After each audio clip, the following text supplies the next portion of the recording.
Hello guys, welcome back to plus TV. Kumbh Mela, Monalisa, PM Narendra Modi. అర్థం కాలేదు కదా, చెప్తా.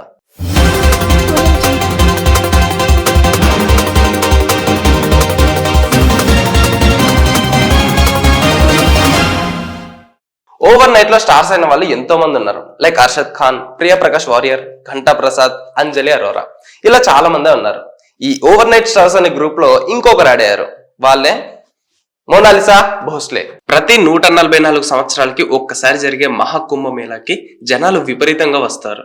జనాలు ఎక్కువగా ఉంటే వ్యాపారం బాగా చేసుకోవచ్చు అనే ఆశతో మోనాలిసా భోస్లే అనే 16 ఏళ్ల అమ్మాయి మధ్యప్రదేశ్ నుంచి కుంభమేళాకు వచ్చి రుద్రాక్షమాలను అమ్ముకుంటూ ఉంది. ఇలా ఉండగా ఒక సోషల్ మీడియా ఇన్ఫ్లుయెన్సర్ సడన్ గా మోనాలిసా కళ్ళు చూసి ముగ్ధుడైపోయాడు. వెంటనే తన వీడియోలు కొన్ని తీసి సోషల్ మీడియాలో అప్లోడ్ చేశాడు. అంతే, ఓవర్ నైట్ లో స్టార్ హీరోయిన్స్ ని మించిపోయింది.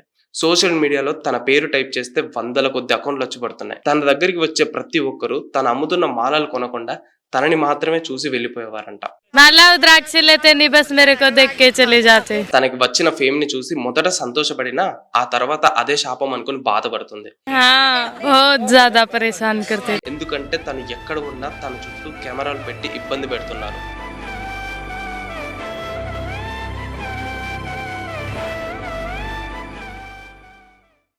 నూట 44 సంవత్సరాలకి ఒక్కసారి వచ్చే ఈ మహాకుంభమేళాలో ఇలా ఒక ఆడపిల్లని ఇబ్బంది పెడుతూ వీడియోలు తీసి వైరల్ చేయడం తప్పు అని ఏకంగా ప్రధానమంత్రి నరేంద్ర మోడీ గారే తనకి సెక్యూరిటీ ఇప్పించారు. ఇక మోనాలిసా గురించి ఇంకొంచెం ఎక్కువగా తెలుసుకోవాలంటే తన ఒక పేద కుటుంబంలో జన్మించింది.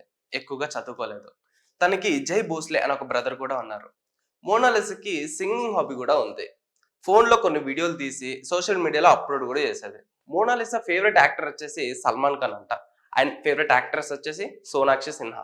సరే చూద్దాం ఈ మోనాలిసా ఎక్కడి వరకు వెళ్తుందో, ఎంత వైరల్ అవుతుందో, ఎన్ని ఆఫర్స్ తెచ్చుకుంటుందో. అంతవరకు keep watching and stay tune to plus TV.